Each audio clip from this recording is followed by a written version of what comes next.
Quench your thirst this February. Kami con usted, bendecir con estos servidor público y guía el mga pensamiento y corazón para servir con usted y el pueblo con honestidad, sinceridad, integridad para el bien y el progreso de todo. Amén.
Ako ay Pilipino, buong katapatang nanunumpa sa watawat ng Pilipinas at sa bansang kanyang sinasagisag, na may dangal, katarungan at kalayaan na pinapakilos ng sambayang makadiyos, makakalikasan, makatao at makabansa.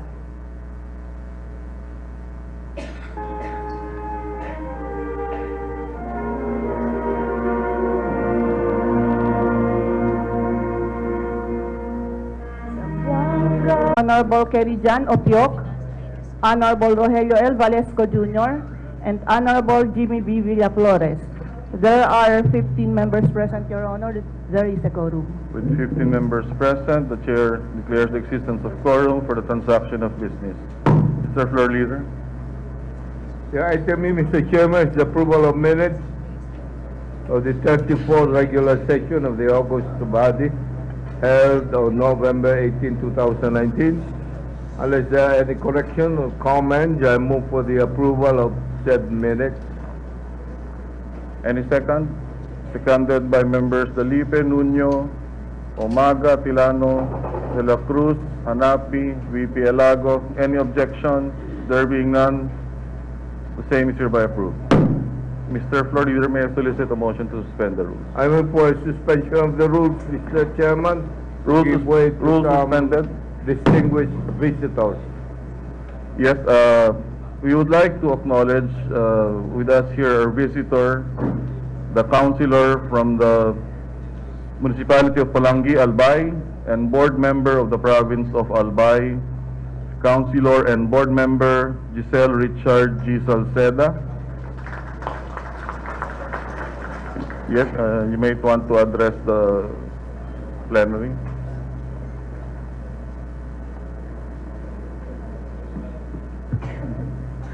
To Vice Mayor Romel Agan and City Councilors, and to the guests, media, and to others are here.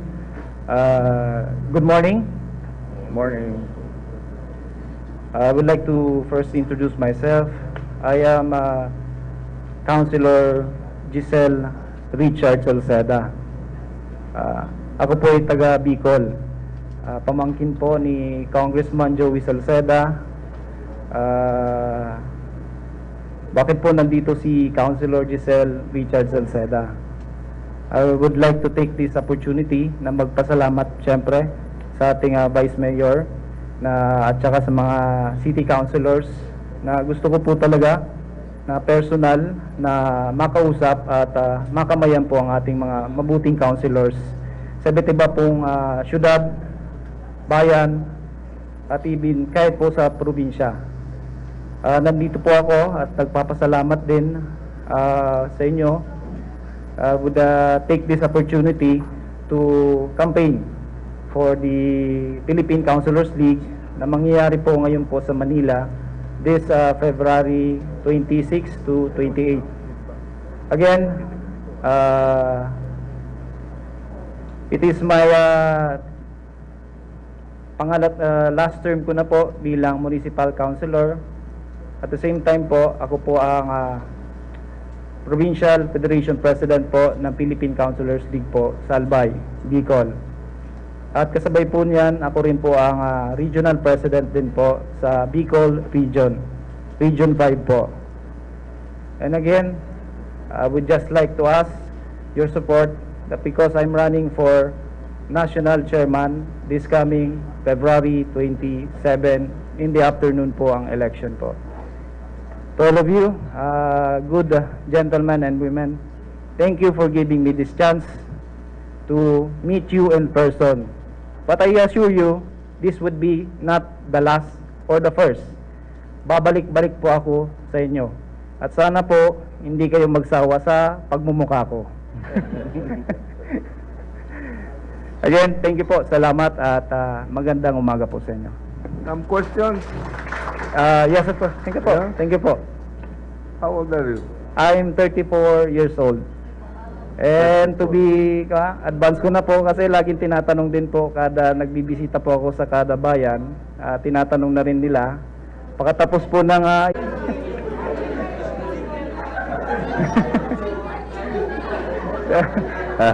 mga magandang dalaga. What's your profession, Panyero? Actually po, I'm a graduate po of ComSci, then computer technician. At ang mama talaga akong mag-graduate din ng caregiver po. From what school? University? Immaculate Conception po sa Daraga Albay. Yung ComSci ko naman po at computer technician as STI po sa Legazpi.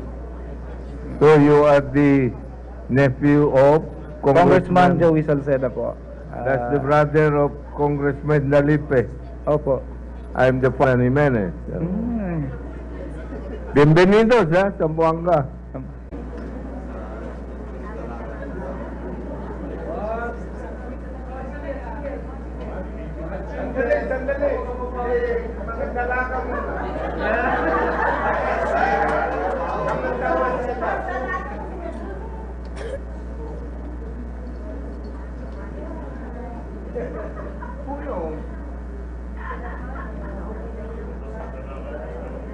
Therefore, authored by the Honorable Joselito A. Macrahon.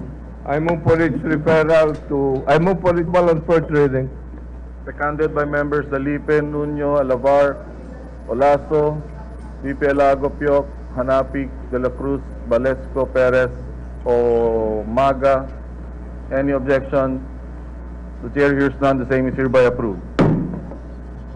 Referral to the proper committees, Mr. Chairman. The Committee on Ordinances, the lead committee, Public Agriculture, and Honorable City Mayor to first conduct a sound.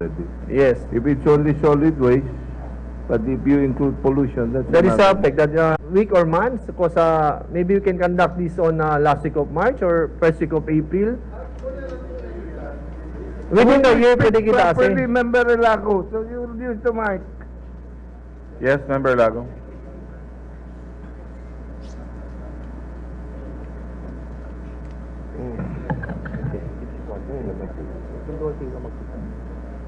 Your Honor, as not to pressure the mayor executive, we'll just put the praise as soon as possible. As soon as naman. possible. Okay, no problem. As soon as possible, considering that this issue is becoming an urgent issue because we have to look even ayan na salaan el mga Yes. hente niya tareklama ya kay el instead na Rio tas Number one, no? If we could change the summit on environment, si pwede era summit. el technical working group before the summit will become a surveillance team. LL sa mga kosa-kosa. Pero after the summit, el technical working group will be enforcement team. Correct. So, auto role. Pwede namin sila mag-surveillance, pero mas nila, Thank you, Mr. Chair. I just have some queries regarding the committee report. Well, the objective of the committee report is to determine the rules and guidelines, no, for joint multi-sectoral ocular site inspection of factories.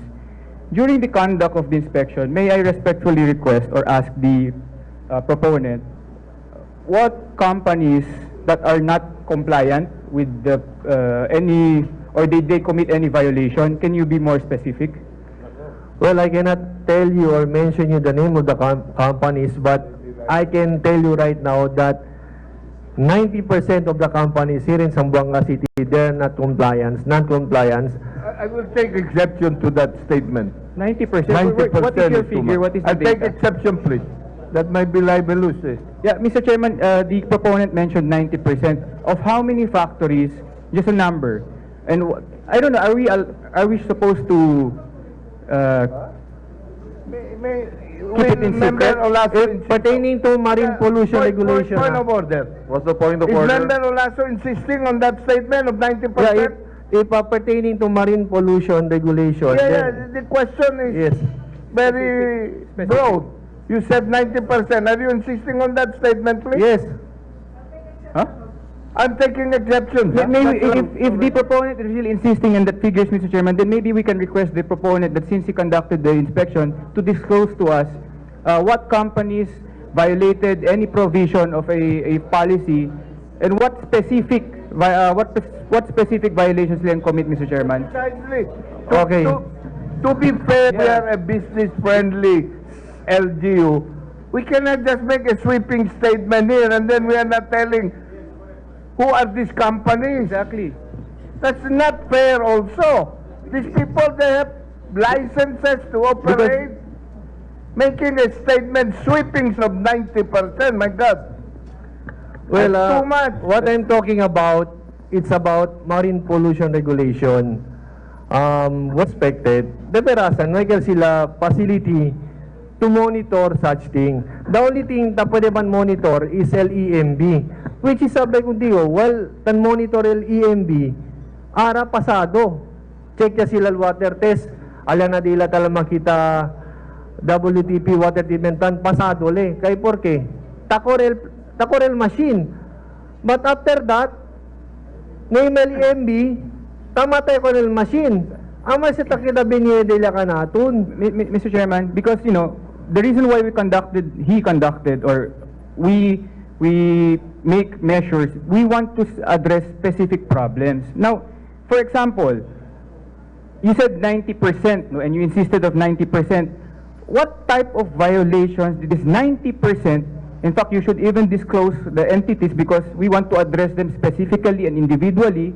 Because you know, not unless na very specific violations and commit todo 90%, no. But like what the mentioned, we should be fair because we are casting doubt na industry di atun. So we want to be very specific in providing solutions. Then we should all identify the problems and who Seban monitor. Por eso kanito insistiyo na dato na environment akelo manual pone kunese because that's the only thing that can that can monitor kunel pollution. Now, it will depend upon EMB. LEMB na check lang once a year si expire or 6 months, every 6 months sa expiral dila certificate. Na hindi kita ta pwede man monitor si Jenny kita ko na si equipment, Jenny kita talang makita all discharge monitor and the specifics. Thank you, Mr. Chairman. Thank you so much for that, Honorable BG. Member Lab. What we are supporting, Your Honor, is that This is the 90% violation. And Member Olaso is insisting on that. So that's one of the premise. Correct. Unless this is removed from the records, I'll support the motion. Because that is uncalled for. That's really unfair. Okay. Making that statement in public, that's too much. This is an insult to everybody that we're not doing our work. No. EMB, everything. So you're making a statement. We should avoid that, please. Okay, if I may, Your Honor, we'll just strike that out, that 90% for the meantime. And then once the technical working group is formed, then we will inspect again accordingly with the correct data. So everything on the 90 parade men having been Withdrawn. Earlier by Member Olaso is now Deleted. withdrawn Withdrawn. and be stricken of the records. Secretariat takes Thank note. Seconded by members Eding, Pareja, Atilano, Balesco, De La Cruz, Hanapi, Perez, BP Alago, Gingona, Piok. Any objection? There being none, the report is hereby accepted. The only among the ordinances is proposed ordinance number 2020-01, made mention in the report, Mr. Chairman, and after discussion of the same, I move that recommendation that this ordinance be approved on second reading. I move therefore that part of the report be approved, Mr. Chairman. Which proposed ordinances? The landing of the Allied forces at the Yellow Beach in Barangay Sinutions already. Referred to the City Legal Office. I3. Good. Urban Poor, accreditation. Member Pareja is recognized.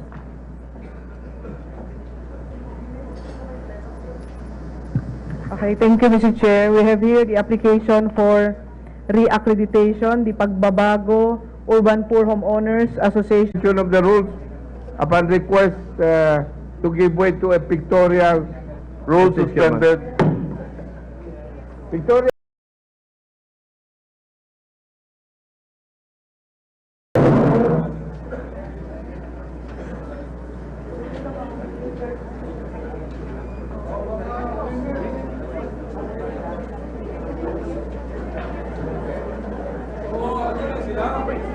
Of the rules upon request to give way to a pictorial Rules suspended. Pictorial wait,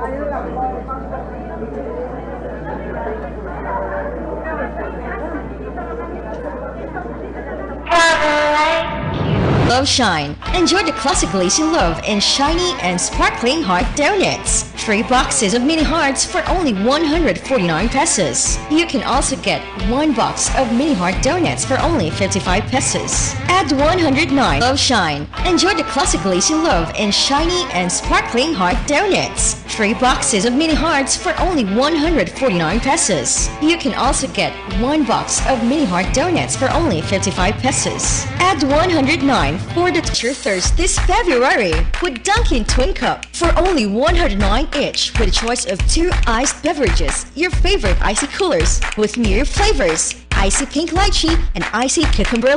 This promo is available on February 1 till 29, 2020. You can also get a Twin Cup for only 35 pesos with any Dunkin' purchase. Dunkin' Twin Cup brought to you by Dunkin' Donuts. Pasalubong ng bayan. The magic of radio. This is the epicenter of music entertainment. From the northern to the southern tip of the Philippines. Giving you the most complete radio experience. Cracking the competition is the Yan! Into Dunkin'.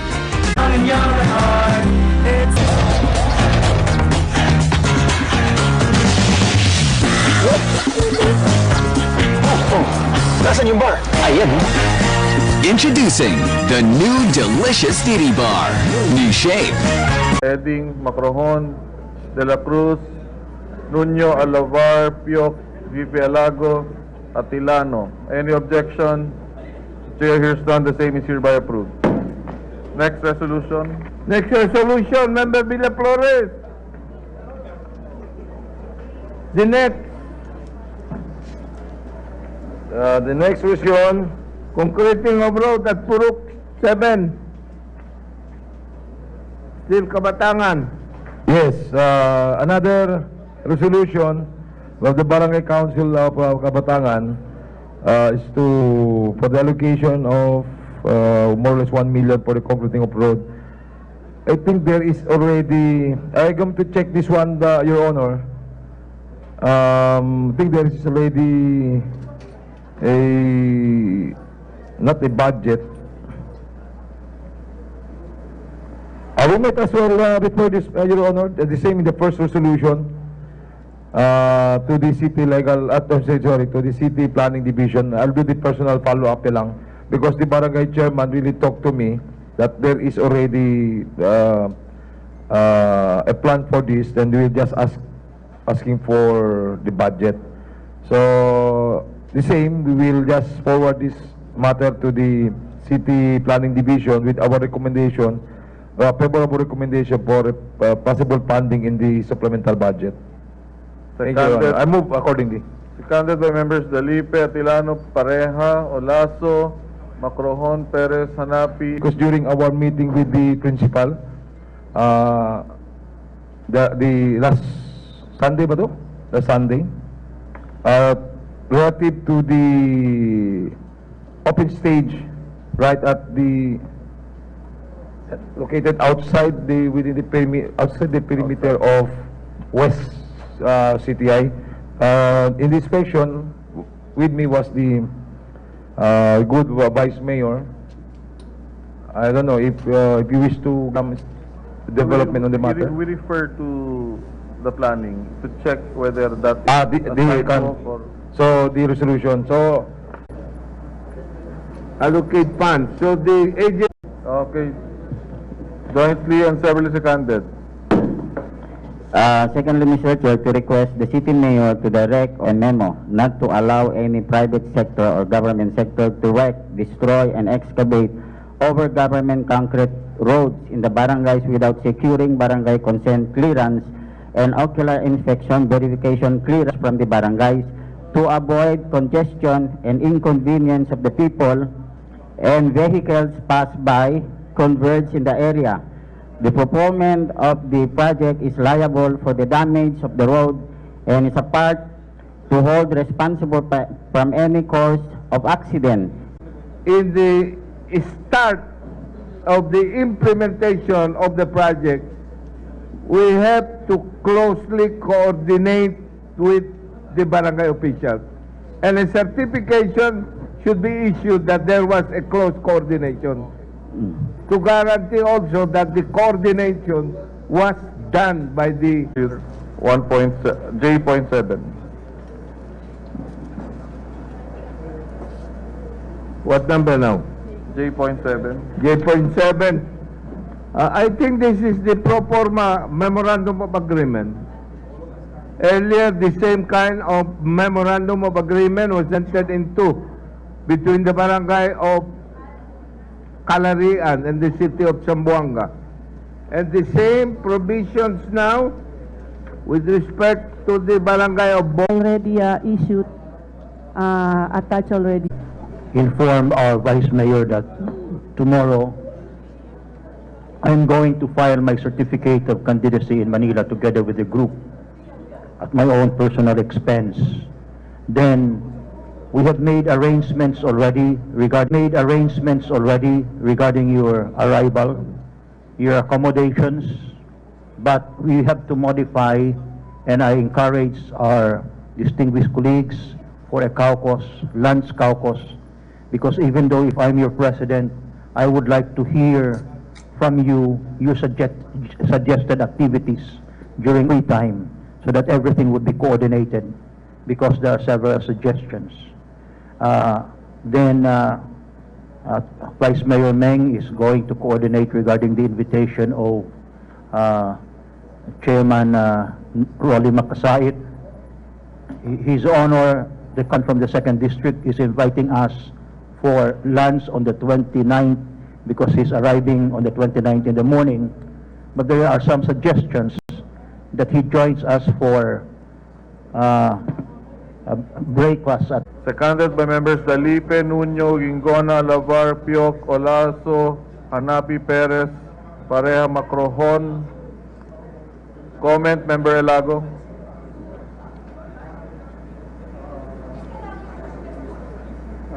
Your Honor, this move was already integrated part of the ordinance on and city mayor at the time, Celso Lobregat, had identified Acal Plaza Romana, that is the area behind the Jose Rizal. Acal implemented. Thank you, Mr. Chairman.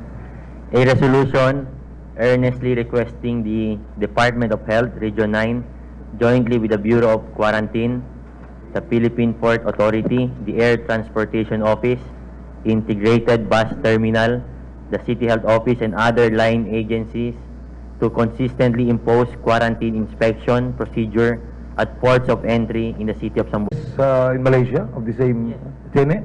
You know, my worry is to include the Department of Agriculture to take precautionary measures for the prevention of the African. Juan Timo Coelago, Edwin